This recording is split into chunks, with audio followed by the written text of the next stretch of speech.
Gabby and welcome back to my channel, Gabby on Paper. Today I'm going to be talking about a list that I keep in my notes app that I use to prepare for when I eventually get a job. The very first thing I plan on doing is getting a haircut. I don't know what it is about this last haircut, but it's just not growing out right. It doesn't look nice in my opinion. It's been about 5 months since my last haircut, but normally I do go about 8 to 9 months between haircuts. This last haircut just isn't growing out right. I don't know what it is, but I plan to get a new do and start my new job looking crisp. I've already started doing research for salons. Hopefully I can find a good one right off the bat. The second thing I want to do is upgrade my computer. Right now I have a 2015 or 16 MacBook Air. I don't remember. It's just so old now, so slow. The memory is like completely full, even though I've deleted a ton of things, just nothing. Everything just fills up memory like super fast. I don't know what it is. It also won't let me update the Mac OS. I'm not sure why. It says I don't have enough memory, but I actually do, I think. So it's being really weird. The battery also doesn't last very long and things just take a long time. It's just time for an upgrade. It's something I've been thinking about for a while, just haven't gotten around to it. And now I'm definitely gonna work towards that. I'm torn between an iMac and just like a MacBook Pro. As much as I love how beautiful the iMacs are and how big the screens are, the portability of a MacBook Pro is obviously very important to me. But I also do have an iPad that I could use on the go if I need to, which I don't ever really use my computer on the go except for like watching stuff, but I like to have the option in case things come up. To have like a laptop versus a desktop. I've had a laptop since I started college and I can't really imagine life without it, without being able to like take it with me when I travel. So we'll see. I'm still trying to decide between the two and see what would be the best fit for me.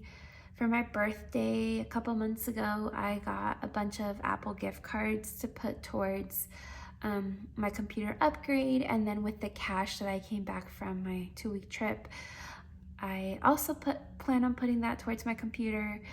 So I have about $1,000 saved up, ready to go, and I hope to add about another $1,000 because sales tax here is ridiculous, and I also am hoping to get like more memory on my computer.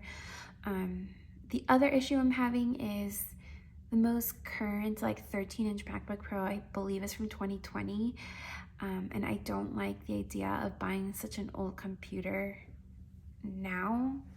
And the 2021 MacBook Pro that's like 14-inch is $2,000, which is a lot of money for what I use it for, which is just like basic computer needs, like my resume, and I guess now I have YouTube videos to edit, kind of.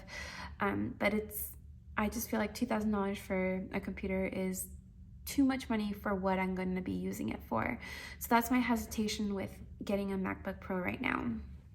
I was hoping that in the March Apple event that they announced a laptop, and if they had, I probably would have bought it already, but they didn't. So I'm going to wait and probably get it when they announce it next, whether it be in the summer or in the fall. It's like as annoying as my computer is, I think it'll last me until then. I just want to prepare for when they do announce new computers. The next thing is I want to create a zero-based budget.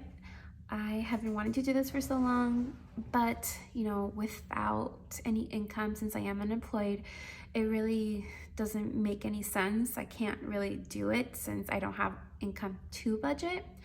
So I'm excited to really give every dollar a job and see how that affects my finances. Hopefully it'll help me save more, invest more, and just get back on track financially.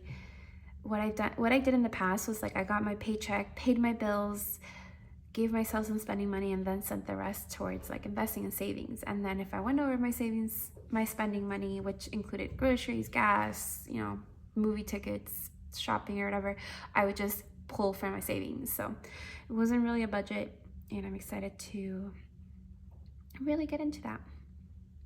The fourth thing I want to do is get 1 month ahead on my income, not my expenses. So basically how that would work is any April income I would save and use for May's budget. That way I know exactly how much to budget for May. So in April, get paid twice a month.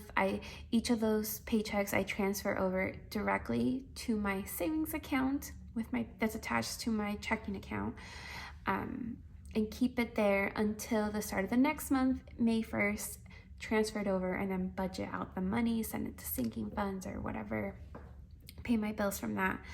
That way I am 1 month ahead on my income. I think that will work really well for me, knowing exactly how much I can expect the next month and having all the money ready to pay like right off the bat, since the majority of my bills come out like in the first week of the month, including rent, utility, subscriptions, things like that. So it'll be nice to have the money ready ahead of time. And I know it's going to take me a little bit to get 1 month ahead. I'll have to save up for it. So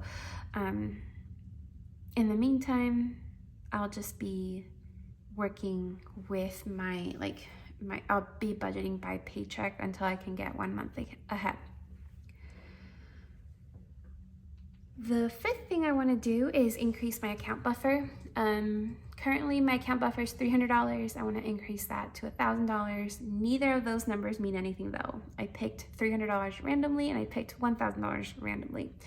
But with higher expenses, like because of rent and higher cost of living and all that, I just want to have more available in my buffer, and it will act as a mini emergency fund. I keep my main emergency fund in a high yield savings account, and it does take like 1 to 2 days for it to transfer over if you ever need it. Like I've been using my savings now, so it does take a couple of days for the savings to reach your account. And if there is an emergency, I want to be able to have the cash ready to go in my checking account.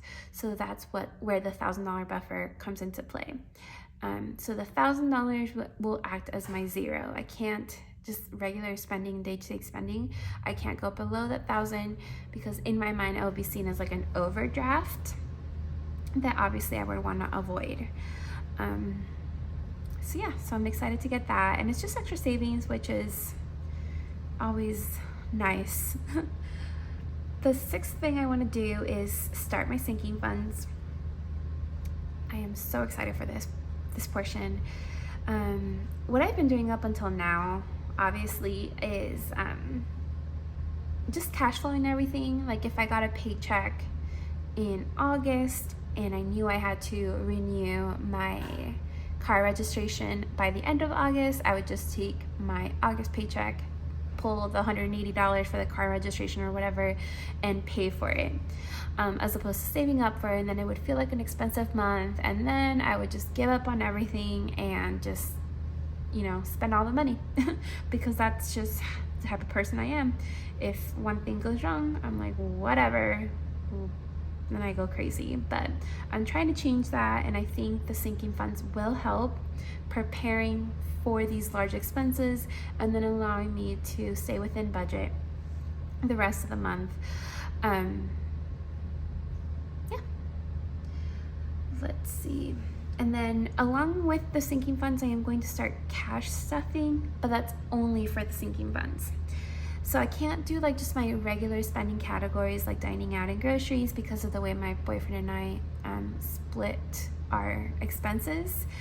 And then here in Chicago, we've come across a few places that are card only that do not accept cash.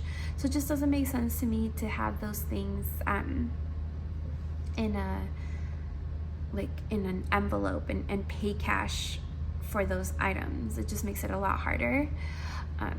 And then the cash stuffing for the sinking funds I think will work out for me because obviously I will keep the envelopes here at home with the money for each sinking fund in, you know, in the specific envelope, and it will make it so I can't just like use that money from the savings and use it for, you know, whatever, like to pay off my credit card or to go buy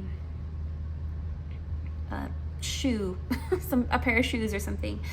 It'll just keep the money completely separate, making it harder for me to access when I'm out and about, and therefore less likely for me to spend it except for what I'm saving for. All right, the 8th thing I want to do is open a new account, and this will be with Chase. Right now I bank with Wells Fargo. They were my very first bank, and I actually really love them. However, here in Chicago, there are no locations. I think there's 1 or 2 ATMs in the loop, and I don't know if there's any like further out from the city or in the suburbs, but in the areas that we go to, there are absolutely no Wells Fargos, and I need to be able to go into a branch for whatever reason, like getting cash or like if I want to get euros for a trip or something, I like to be able to go into the branch to do that, and I just can't do it when there's no Wells Fargos in the area. Chase, however, are everywhere. There's one just down the street for me, and then everywhere we go, pretty much right off like the train station, there's always a Chase there. So we thought that would be a good like switch. Aside from that, I do have like a Southwest credit card and a Sapphire Preferred, I think, or Reserved. No, Preferred, the cheaper one. I have both of those credit cards. The Sapphire is my main credit card that I use for everything, and so I'm already familiar with Chase and the app and all that, so I'm gonna be making that switch once I get a new job. I'm afraid to do it a little early because a lot of accounts have like fees unless you meet like the minimum requirements, and I'm not sure I would, since that's like, you know, $1,500 in direct deposit or whatever. So I am waiting just to like get a new job to do that, so I can set up my direct deposit with my new bank account information right off the bat. So that will be pretty much one of the very first things I do, along with a haircut, once I get the job. The 9th thing I want to do is investing. Prior to quitting, I was contributing to my Roth IRA and sending a very small portion of my paycheck into cryptocurrency, specifically Ethereum, and I'm going to pick that back up. I don't think I'll be able to max out my Roth in 2022 because I have some saving goals that I really need to hit. After not having worked for 5 months, my savings are just teeny tiny now. And I need to build that back up before I focus all of my energy on investing. But I also don't want to miss out on time in the market and on like cryptocurrencies. So I'm going to be investing a small amount of each paycheck and split that between Bitcoin and Ethereum. And then I'm going to be contributing to my Roth IRA, but kind of like minimally until I get my savings where I want them to be. And then I will probably throw every penny to my Roth IRA until I max it out. And then I will open a brokerage account and do some non-retirement investing. So that's my plan for investing. I'm really excited to get into it.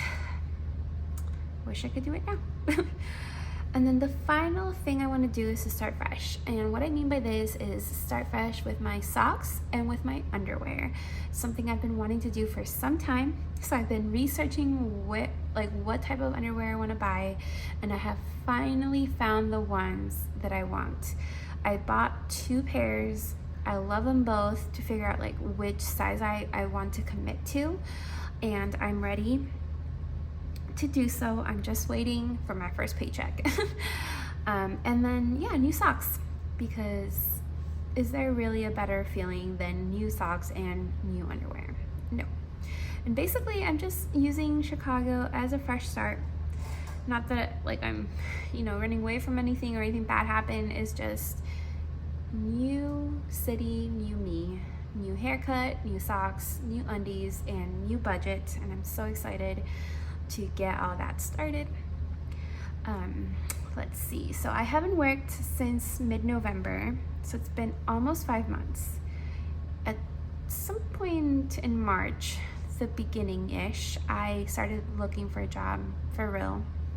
I've applied for tons of jobs, and I've had a couple interviews, and I just hope that one of the 2 jobs that I like calls me back. One of them I'm supposed to hear back this week, so hopefully that turns into something.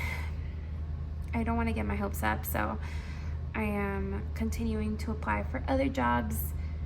I'm just ready to be done with the job hunt. It sucks. I've never had to look for a job. I've always had a job and then like started a new one kind of. I haven't had to like apply a bunch and talk to a lot of people and interview a bunch.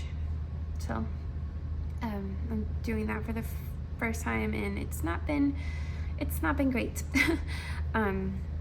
This is very overwhelming. I'm overwhelmed by my email and my phone always, and I can't wait till I finally get something and can just unsubscribe from everything, delete all the emails, and just clear everything out and start fresh with all these things. But yeah, anyways, thank you so much for watching, and if you haven't done so already, don't forget to like this video and subscribe. Bye.